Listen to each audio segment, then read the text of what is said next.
Su información profesional en síntesis, como lo dijimos la semana pasada, fue un militar, participó en la Revolución Mexicana, tiene de distinción la Gran Cruz de la Orden de Isabel la Católica, la Orden Mexicana del Águila Azteca, la Orden Nacional de Playa Girón y Orden de Carlos Manuel de Céspedes. Por supuesto que es un hombre pues que viene de un extracto humilde, pero que se encumbra gracias a sus distinciones como general. En Jiquilpan, Michoacán, el 21 de mayo de 1895 lo ven nacer. Fue un general y estadista, porque fue presidente de México, por supuesto, del diciembre 34 a noviembre del 40. Destaca, entre otras acciones de gobierno, por la reforma agraria, ya lo habíamos dicho a la entrada, y la creación de los ejidos, que es una forma de distribución de tierra contraria a todo lo que habían sido los latifundios, si ustedes recuerdan, en la época de Díaz, y pues esta obligación, este deseo que tenía pues como premisa la Revolución Mexicana de hacer una distribución justa y equitativa, un reparto de tierras, pues que eran miles y miles de hectáreas repartidas entre hacendarios, pues se le quita ese poder, esa propiedad al hacendario y se le otorga al Estado, que más bien no a los más necesitados como eran nuestros campesinos indígenas, sino es el Estado, el rector, el regulador y es el propietario de todas esas tierras, concediéndoles o otorgándoles estas tierras para el trabajo, para la explotación de la misma. Y la creación de los ejidos es un evento formidable, porque pues, es una forma ya más lógica, más organizada de repartirla. Por la nacionalización de la industria petrolera también se destaca, por haber brindado asilo político a exiliados, ustedes lo saben, españoles durante la Guerra Civil Española, y a su vez por haber consolidado las bases, pues ya saben ustedes, el antidemocrático monopolio del Partido Nacional Revolucionario y su proceso evolutivo mediante la incorporación, por supuesto, de las grandes centrales obreras.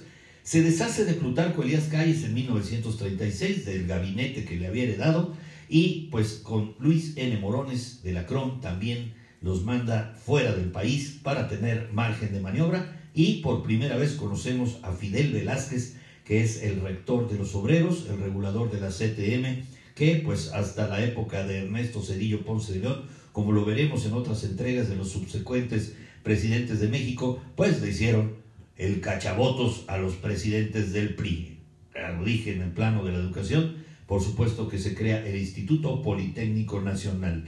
Ya dijimos que era hijo de Dámaso Cárdenas Pinedo y de Felicitas del Río, y ya dije quiénes eran sus hijos. Nos faltaron 3 hermanas que tuvo, Angelina, Josefina y Margarita. Entre los primeros cargos públicos que tuvo de 1928 a 1930, recuerden ustedes que fue gobernador del estado mexicano de Michoacán, fungió como secretario de Gobernación en el gabinete de Pascual Ortiz Rubio y como dirigente del PNR. El 1 de diciembre del 34 fue electo presidente de México. Después, durante el gobierno de Manuel Ávila Camacho, fue secretario de Guerra y Marina. Sus primeros años en el gobierno quedaron marcados, ya decía yo, por el enfrentamiento con Plutarco Elías Calles, quien al final lo obligó a abandonar el país en 1936 y se exilia en Estados Unidos. Para consolidar su poder creó una serie de organismos que, más que económico, el progreso, tuvo un destacado trabajo político porque le salió de maravilla. Consolidó también con la creación, además de la CTM, como ya les dije, organismos sindicales de carácter oficioso como la Confederación Nacional Campesina, la CNC y la CTM. Procedió a reorganizar su partido con el nombre de Partido de la Revolución Mexicana, modificando su estructura de ser una federación de partidos locales y regionales, y se integró con 4 grandes sectores: campesino, obrero, popular y militar, que hasta la fecha todavía tienen esa columna vertebral los priistas para tener el apoyo en sus campañas. Lo veremos también en estas entregas futuras que les haga. A ver cómo estamos. Saludo a mi querida Amer Soto, buenos días, Glo Menre, Connie Dávila Cruz, May Rubio, Julio César Avendaño, Claudia Mendoza, Rubén Rubalcaba, Carl López, Ivanchito, Hugo Lubiano, mi querido Félix. Estoy hablando pues de el precursor del antidemocrático monopolio del PRI. Así fue, y pues así fue. Es un hombre que sí se destacó por ser un hombre sensible, sencillo, no vestir como Catrín, siempre anduvo de traje, lo podemos ver aquí en la fotografía. nunca fue de pipa y guante, no le gustaba el alcohol ni los deportes en general más que los campiranos. Pues andar en caballo, hacer pues las competencias en el ambiente rústico, indígena y por supuesto proclive a las causas más justas. Aprovecha una coyuntura, porque acuérdense ustedes que la CROM tenía muchísima fuerza con Luis Napoleón Morones entre por allá de los 18 a los 29, que fue desgraciadamente un malestar para Lázaro Cárdenas del Río, pero aprovecha, disculpen ustedes, aprovecha la coyuntura de que le dice Calles en 1934 que regrese al orden, y él aprovecha este tumulto que se organizó precisamente de los obreros, y dejó estallar huelgas y permitía que hubiera este tipo de cuestiones para tener pretexto para deshacerse de el general Calles, desgraciadamente. Cuando se vuelven a ver años después, que pues fueron muy adustos los dos ahí frente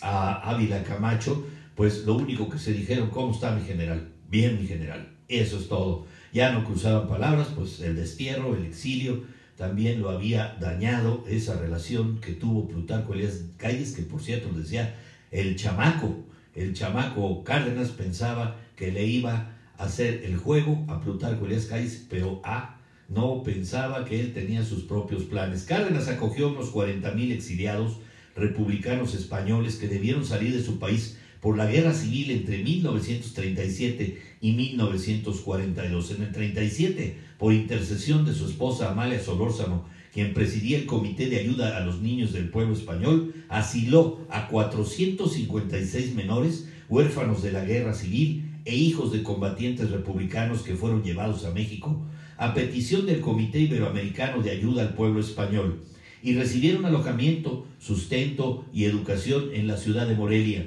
Con el pasar de los años, el grupo fue conocido como los Niños de Morelia. Su apoyo a la República Española no se limitó a esto. La defendió en foros internacionales e intentó ayudarla económicamente, incluso con exportación de armas. El gobierno de Roosevelt se opuso a estos planes. Al finalizar la guerra con el triunfo del ejército sublevado, Cárdenas puso bajo su protección a los exiliados españoles en Francia, incluyendo al presidente Manuel Azaña, quien murió bajo protección diplomática mexicana y fue enterrado envuelto en una bandera mexicana, porque las autoridades colaboracionistas francesas se negaron a que fuera enterrado con la bandera española republicana. Cárdenas, Rafael M. Pedrajo y los diplomáticos del régimen lograron que decenas de miles de exiliados fueran acogidos en México, incluidos numerosos intelectuales que enriquecieron sensiblemente la cultura mexicana, como León Felipe, por ejemplo, que todavía hasta la fecha pues escuchamos música pues basada en los poemas de León Felipe. Dentro de la nacionalización de ferrocarriles y la expropiación petrolera entre 1937 y 38 completó la nacionalización de la red ferroviaria, y después de un conflicto obrero patronal expropió los bienes de las compañías petroleras residentes en México, aprovechando la coyuntura también de un litigio y de un laudo que determinaba que los obreros mexicanos que trabajaban en las compañías petroleras de Gran Bretaña y de Estados Unidos pues no habían recibido todos los beneficios que esos contratos colectivos le tendrían que haber otorgado. Enfrentó una intentona golpista encabezada por el general Saturnino Cedillo, con quien trató de dialogar por medio del jefe del Estado Mayor Presidencial, el coronel Ignacio M. Beteta. Finalmente Cedillo resultó muerto en combate. También durante su mandato se transformó el castillo de Chapultepec, antigua residencia de los gobernantes del país, y se creó en este lugar el Museo Nacional de Historia. Ustedes saben que ya en esa época Cárdenas, pues a manera de ruptura con el pasado, establece pues ya la sede del Poder Federal Ejecutivo en Los Pinos. De igual modo impulsó iniciativa para clausurar casas de juego, rompió con la estrategia seguida por Calles, cesó la hostilidad hacia la Iglesia Católica. Asimismo, en el ámbito social y académico, como les dije, enfocado a la educación, fundó el IPN, el Colmex, porque antes era la Casa de España, y el Instituto Nacional de Antropología e Historia, el INA.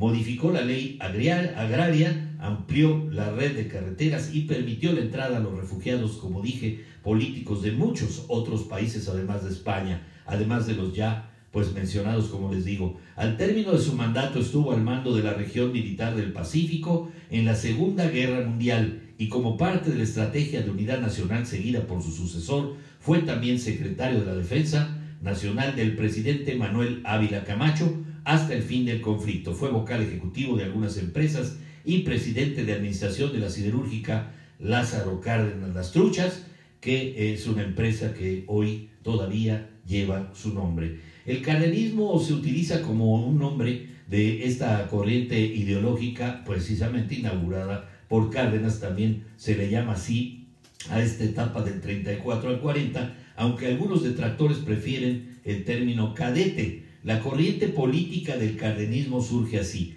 el ejército apoya al cardenismo y es leal a él, ya que le ha dado voz y voto y el poder presidencial que Lázaro Cárdenas llega a tener. No amenaza el poder militar, sino al contrario, lo consolida, aunque a partir de Cárdenas el poder lo ostente la presidencia más que los generales.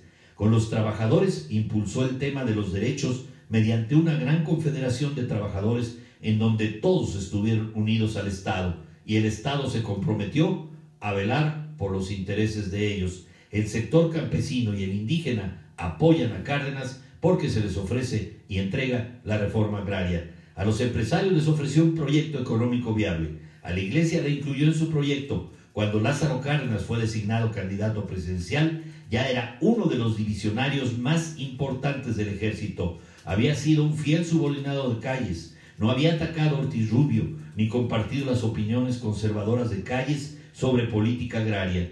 Desde el primer momento empezaron a surgir tensiones dentro del nuevo gobierno. Estallaron debido en gran medida a estas olas de huelga de las que le señalaba que fue coyuntural para deshacerse de Plutarco Elías Calles, que se desató tras la toma de posesión de Cárdenas y la actitud benigna que ante las mismas adoptó el presidente. Cárdenas actuó con rapidez, ejerciendo el poder que le quedaba a la presidencia en tanto jefatura del ejército, antes de que el callismo pudiera reaccionar.